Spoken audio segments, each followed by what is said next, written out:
All right, it's 7:30 on this Wednesday night. That means it's time to find out if you like it or not. I'm producer Chris, and tonight we are talking about the ABCs, aspirational clutter, Bill Belichick, and car scrolling. All right, those are just three of the topics. Thank you, Jim, for that. Three of the topics we're talking about tonight, and I want to know what you think about it. I also want to see some new faces in the Zoom room in addition to all of my favorite faces that we see here on a nightly basis. So let's talk about how you can join us live. This is the part of the show where we run through some housekeeping. We're talking about all the different ways, since we're streaming, that you can do it. If you're watching on YouTube, you can leave some comments in the chat. We'll read those coming up a little later.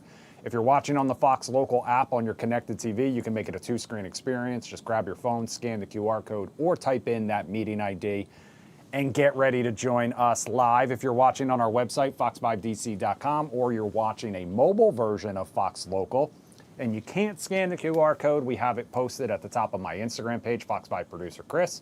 We also have it in our broadcast channel, which you can find through Fox5DC's Instagram page, Fox5 Producer Chris, also where we're streaming live behind the scenes on TikTok right now. So shout out to Rye Guy, who I see swiping through, and everyone else. So we'll check in with all of our virtual co-hosts here in just a minute. We're on standby for our in-studio one. We are talking about Fox 5 Live Zone host Guy Lambert, who is making his entrance right now, and I'm gonna hold off until he gets here because I do want to say hello and welcome back. Good to see you, man. And also, Guy Lambert, do you know what today is? Wednesday? Today is January 28th. Do you know when this show debuted? 6 months ago to the day. July That's what I'm talking 28th about. was the very first show. Guy Lambert was our guest host that night. Man, look He's at back to mark 6 months. And so huge shout out to everyone out there who has stayed with us, who has watched, and who has joined us live. And like I said, we're always open to seeing some new faces. Happy 6 join months, us as man. well. Congratulations, Thanks so much. man. Time Lots happening in flies 6 when you're months. having Yeah. fun, right? Yeah. How's everything going with you? Good. How good. was the 7 o'clock show? It was a lot of fun, Yeah? but this one's a little bit different. I think we can get a little bit more into the nitty gritty here. Into the nitty gritty, and we are going to talk about one story that I know you guys talked about, which might hit a little close to home. Guy Lambert. You know which one I'm talking about. First, though, let's talk about the Super Bowl. The Super Bowl countdown's underway, but a former Super Bowl champion, not on his way to the Hall of Fame, denied a spot, at least for now. We are talking about 6-time Super Bowl champion, technically 8-time, but 6-time as a head coach Super Bowl champion, Bill Belichick.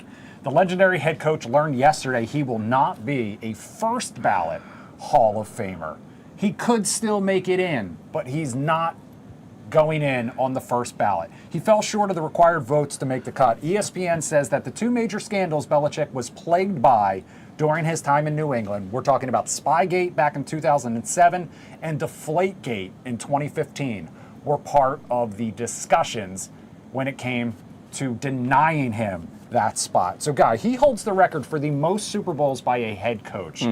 Did he deserve to be in on the first ballot? Absolutely. This was a disgrace. I saw LeBron tweet about this. I saw Patrick Mahomes, Tom Brady, of course. I get it. And so, honestly, I really think it's what he's done since he's left. That's what whatever the committee or the Hall of Fame board, that's what they looked at, meaning dating the younger woman.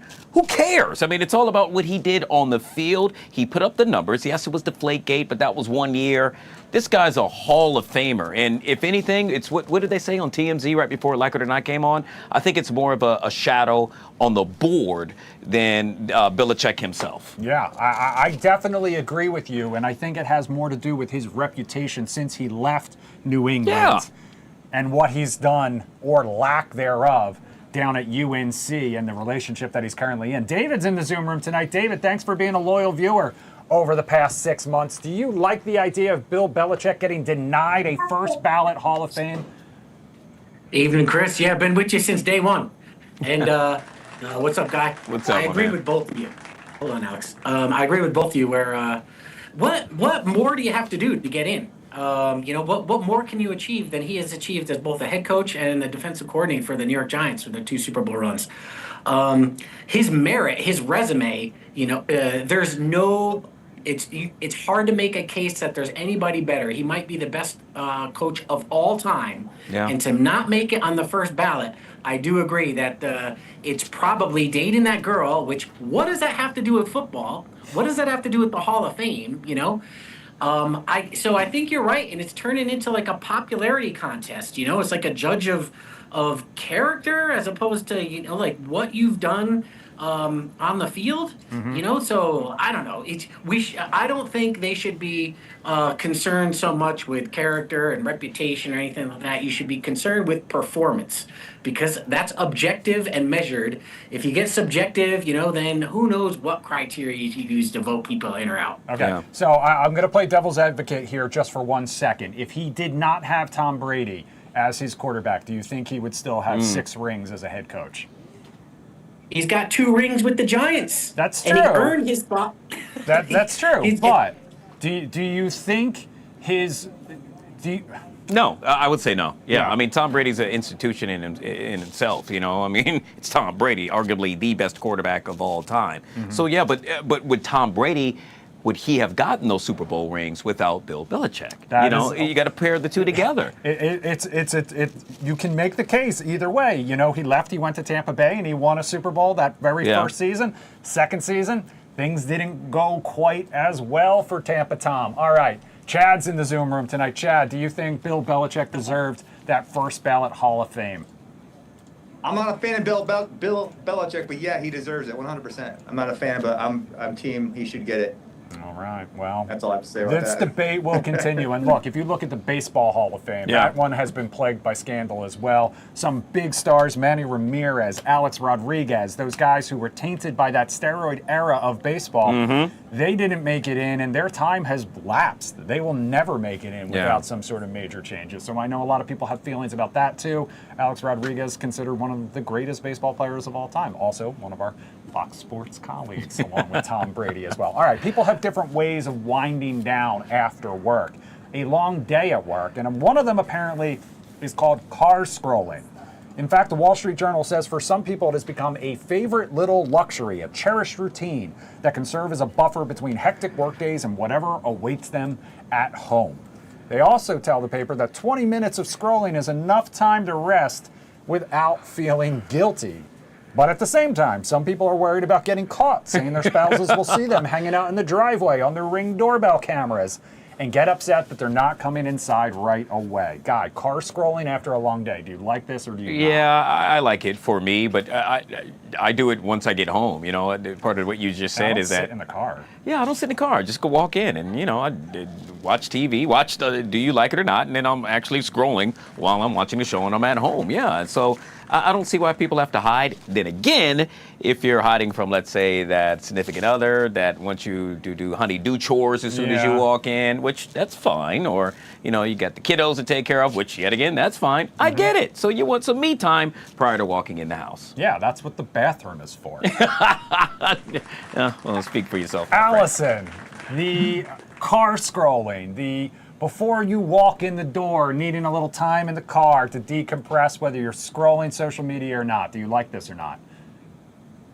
Not for me, because going in the house is to decompress for me. Who's doing this? And Guy had it right on the nose.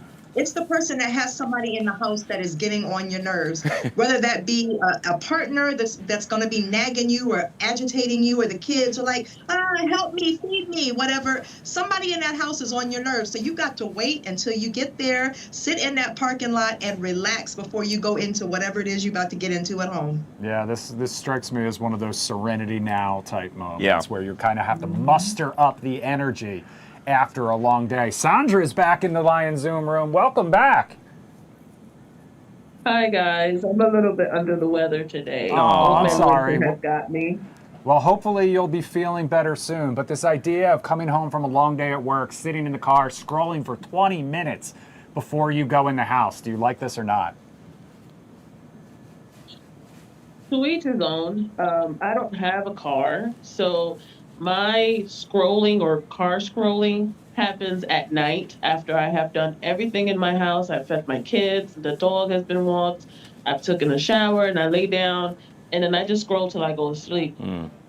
Yeah, that's my revenge. That's what my thing. They call it revenge bedtime procrastination. Yeah, yep. I am 100% right there with you. That is how I end my day as well. Yeah.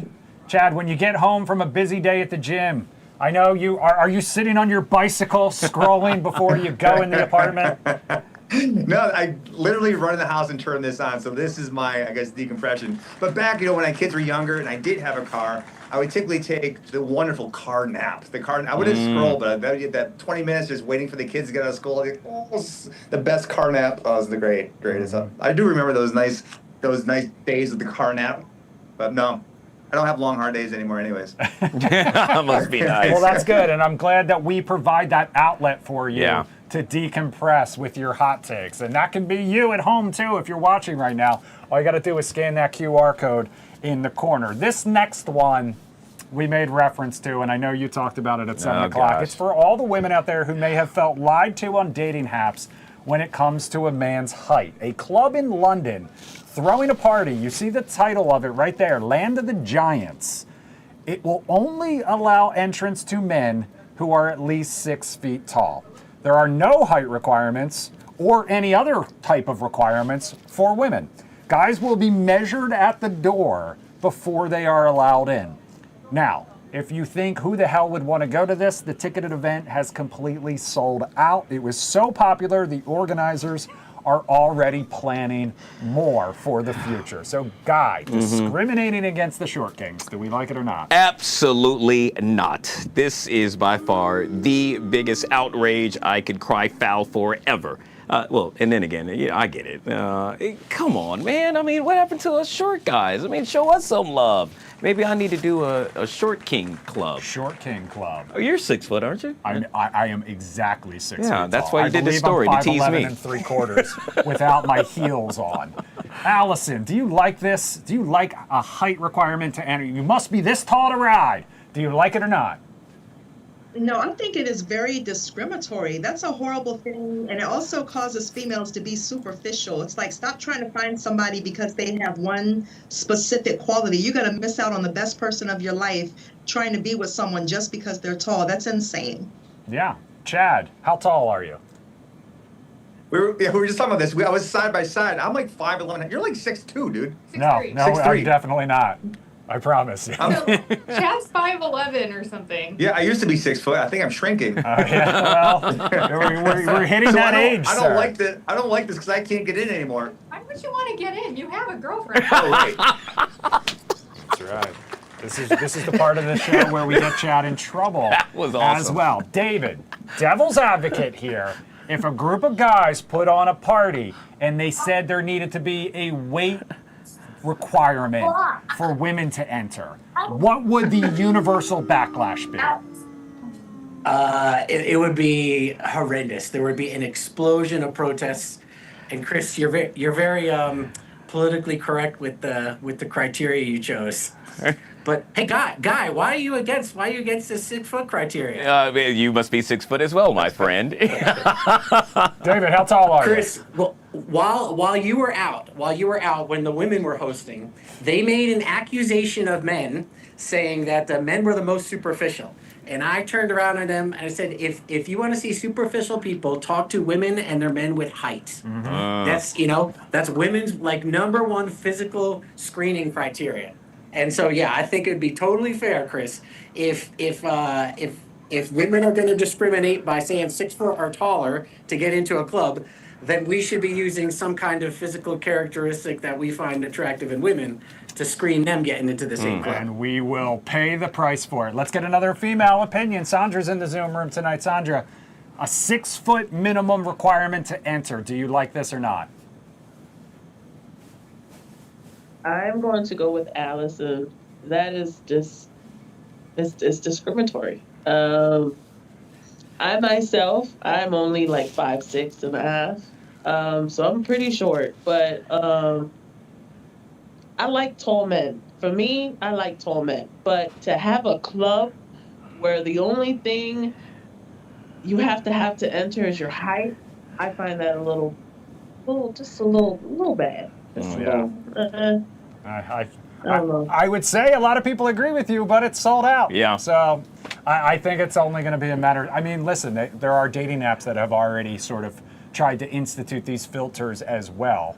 So this is a situation that will be ongoing for a while. Speaking of parties, apparently the Sweet 16 is old news. Double it. That's what we're talking about tonight. Really? 32, the new Sweet 16, at least according to women in New York City, according to the New York Post. The paper says they're celebrating the age in honor of Sex and the City icon Carrie Bradshaw, who was 32 in the first season of the show, as well as, and this is key, single, successful, and still a work in progress. Wow. Fans of the so-called Carrie party say it's a way to celebrate being fabulously unfinished.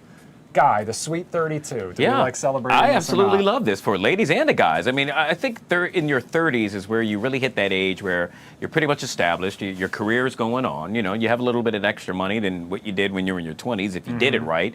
And so instead of mommy and daddy paying for that Sweet 16, you could pay for it and then do what you want. You know, go to Vegas, live your life. Okay, fair. Laura, the idea of celebrating 32 because all of those things Guy just mentioned, but maybe not necessarily, you have everything you need. Do you like this or not? Well, look, Carrie was probably the messiest of the four main characters on Sex and the City. I don't know why we would be celebrating that. Yeah, that's a very fair take, to be honest with you. She was, as someone who has watched the show before, arguably one of the worst when it came, and messiest is the perfect way to describe it. Allison, do you agree with Laura? Do you like the idea of celebrating this, and do you like the idea of using Carrie Bradshaw as the idol and the inspiration for this? I think it's kind of cool because at 32, you're still kind of wild and out there and doing your thing, and it's a new chapter of life. So I think it's cool. Get crazy before you have to get mature. I love it. Okay, I respect it. I will just say that whenever I meet someone and they tell me they just turned 33, I always tell them that's their Jesus year. He did his best work that year as well. So good stuff. I like going with that as my inspiration better, all right? I take a page from the Bible. Next up, the bar etiquette debate dividing social media. Take a listen. My husband and I went out to dinner last night. We had a reservation. We got to the restaurant a little early. The table wasn't ready yet. No biggie. We decided that we were going to go to the bar and have a drink while we waited. We get to the bar, and there's no two seats next to each other. There's two people sitting there, an empty chair. Someone sitting by themselves, empty chair, two more people sitting together. So my husband goes up to the guy who is sitting by himself in the middle of these two open chairs and says, "Hey man, would you mind moving down so that my wife and I can sit next to each other?" And the guy looks at him and goes, "Seriously?" And my husband is like, "Yeah, if you don't mind." And the guy said, "Well, I do mind," but then proceeded to move down. At this point, I was just so uncomfortable that I didn't even want to have a drink or sit there anymore, so we just waited for our table back in the car. I always thought that it was bar etiquette 101, that when you are in the middle of open chairs and two more people want to come and sit next to each other, to maximize the amount of seats at the bar, you move down. Or were we wrong for asking him to move down? Like, should one of us just sat in the chair and the other one just stood behind the other person? Wow. Okay, so I heard your answer on the 7 p.m. and I want you to share it, and I want you to share your reasons why. Well, so typically when I go to the bar, I'm going to, let's say, watch a game, and so I'll get the prime seat in front of the TV at that bar so I can watch the game. And then nowadays I have my cell phone, so there's the plug issue. I want to plug in perhaps that seat I'm sitting in. That's where the plug is at. So no, I'm not going to move. I chose that seat. And then furthermore, I didn't see this earlier. Excuse me, ma'am, you're going to a table at some point. I'm staying at the bar the whole time, so I have to be inconvenienced. I say don't move. So I have such visceral feelings about this because I have been in her exact shoes where I have asked people to scoot. And I wasn't necessarily waiting for a table. I was planning on sitting and eating at the bar, and they acted like they were so damn inconvenienced, and it ruined the entire experience for me. And it ruined it that the wait staff didn't have my back in that situation. Wow. I don't know why they would not want to maximize the number of people, the number of seats taken, so that they can have turnover and they can have tips and they can have people ordering food and drinks. But I have also been in the sort of situation where I have chosen to stand behind if there is one chair or there are divided ones, if I am going to a table. Okay. So I do kind of make a judgment call based on how long I'm planning on sitting there. Chad, asking someone to scoot down at a bar, do you like it or not? I like it. We mentioned something similar last night, the middle seat of the airplane. So if Yeah. they refuse to move, we could just, if it was Laura and I, we would just sit and we would just converse between the guy, and he'd be so annoyed at us that they would move. That would be our strategy. Just sit down, or if the seats do move, I would just take the seat and like you said, maybe either stand behind Laura or just sit behind her. If they're fixed seats, we would just make the guy uncomfortable for being a jerk. Yeah, hovering is definitely one of my go-to moves, Really? just to let Okay. that person know that they have pissed me off, and now I'm going to make it uncomfortable for them as well. David, asking somebody to scoot, do you have to do it? Do you like it or not? I think the courteous thing to do is for the person to move over a seat. You know, it is a bit audacious and forward of a person to ask that, though. You know, so you're taking a little bit of a risk. But really, to settle that problem, the bar staff, the restaurant staff, should control the seating at the bar to get their maximum seating capacity in there. But it's tense, and this is where Chad's tactics come in of like being passive aggressive and those approaches. And I'm wondering, you know, we did a topic a couple months back about people on an airline booking the aisle and the window seat purposely to try to make the person in the middle uncomfortable, and we all kind of agreed that was bad. But I think I just heard Chad say that that's what he does. This is Guy. Oh, that's all fine. This is Guy Lambert. We can just take it But on. I will say... Chad said it. Chad said it. Okay, not I Guy. missed that. But Kenneth Moten said that that's what he would do to you. Really? During the 7 o'clock, he said missed he that would sit part. on either side and then talk across. Oh, yeah, he did and say I do that. respect that as a move if you do try to do that. Let us know what you think about all these stories and more in our YouTube comment section. We'll check that in just a minute. Coming up next, though, we are talking about aspirational clutter. Ooh. What do you cling to? Ooh. Even though you probably shouldn't. We're also going to talk about popping the question with a piece of candy. We'll be right back. That's the first time I've ever...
All right, welcome back to Do You Like It or Not on this Wednesday night. Guy Lambert over my shoulder. This Yes, is the part of sir. the show where we're going to cover them up with those YouTube comments, though. West Virginia Ben, I car skull, but not for any particular reason. I just get into checking my Facebook. He also says, I can see Al Bundy having one of those parties you mentioned earlier. That Carrie Bradshaw party, I'd be shocked to see that. Remember the Full House where Danny was going on about turning 30? I haven't seen it in a hot minute. I have to go back and check. And finally, I agree with the TV thing at the bar. If there's a reason I chose a seat, I'm staying. But if not, I might move. Maybe slip the guy in Andrew Jackson. Awfully generous. A whole 20. Yeah. West Virginia Ben, I want to get stuck next to you. All right, guys, let's talk about aspirational clutter now. This is what we tease going to break. If you don't know what it is, those are the things we hold on to because they represent the version of ourselves we would like to be, even if we are not there yet. Think about the skinny jeans that you keep in the closet for the day that you finally lose enough weight to fit into. We're talking about the clothes that don't fit anymore. Craft or DIY projects you'll never actually finish. Kitchen gadgets you'll swear you'll use one day. Exercise equipment that ends up just becoming a clothes hamper. And books you have never read, you want to read, but have never opened. The Washington Post wrote about it recently, says this type of clutter is some of the hardest to part with. They went on to offer some advice for how to do it, but we want to know if you have any at home. Guy Lambert, aspirational clutter. Do you have any? I think it's probably my dress shoes. Like, I have so many pair of dress shoes that I can't wear half of them because, quite honestly, they're out of style. Okay. But I'm like, I just want to hold on to them because I think one day perhaps they'll come back in this style. Full circle, baby. Yeah. But yeah, it's just taking up so much space. You should see my closet. It doesn't look good. I think almost every single thing on that list I'm guilty of having. Wow, I've got really? the pants that I have suits I don't fit into anymore, but I spent money on them, and so I keep them, and I keep telling myself, I'm going to drop them. It's just going to melt right off after 40 as a father. I also have books that I have meant to read, but I haven't yet, but they're on my list. I promise I'm going to get to them. The DIY projects, maybe not so much. Allison, do you have some aspirational clutter around the house? Yes, my stilettos and my bathing suits. The shoes I keep, I've had a recent injury and I keep praying that one day I'll get back into these stilettos. Every time I have a knee or a foot injury, it's like I think I'm going to get there, but I don't. But it's going to happen one day because I have too many pairs of shoes to give away. I have to wear them one day. Understood. David, aspirational clutter around the house? For sure I do, particularly dress shirts where like the chest and neck have gotten too tight. Yeah, those buttons start to and some stretch pants. a little. Yeah, and pants, of course. Freddie's in the Zoom room. Freddie, any aspirational clutter in that room behind you? Well, basically, I only have some stuff that are old, but then I have used this PS3 for a while. Because, But you're holding on. Funny guy, huh? You're holding on to it.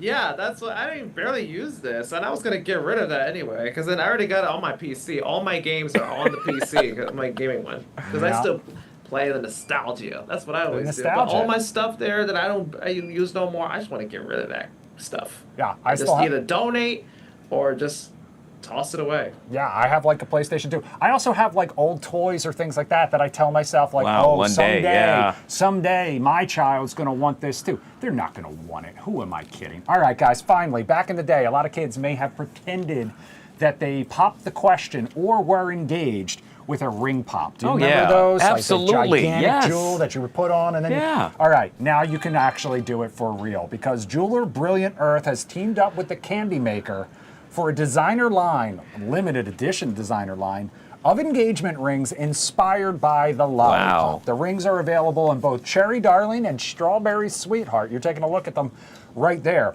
This is actually the second time these two brands have collaborated, and the first time around, they sold out almost instantly. I can see that. Guy, a candy-inspired engagement ring, sweet or not? Sweet, but let's just keep it real. I mean, after you eat it, you're gonna have to really make sure you give give your boo the real ring. That's a real rock. That's not candy. Oh, yeah. But you can still. So my understanding is this is an actual jewel. It's just supposed to look like. Oh, and I love this. As a ring pop. Oh, absolutely. Yeah. I mean, it's a great conversation starter. And yeah, if you like the ring, if she likes it, go for it. Sandra, do you like this or not? At first, well, first of all, I want to give a shout out to all of my co-workers at NCS down here. I miss you guys, but at first I was against it until you said it was a real jewel. Yeah. So then I was just like, now I gotta come up with another answer. I don't know. I guess the way you guys are picturing it doesn't look like it could be something nice. But I think it's okay. It's cool as long as it's not a real. And as long as she likes it, right? That's all that matters. Thank you to everyone who joined us. Thank you to everyone who's joined over the past 6 months. Guy Lambert, producer Jim. I'm producer Chris. Have a great night. See ya.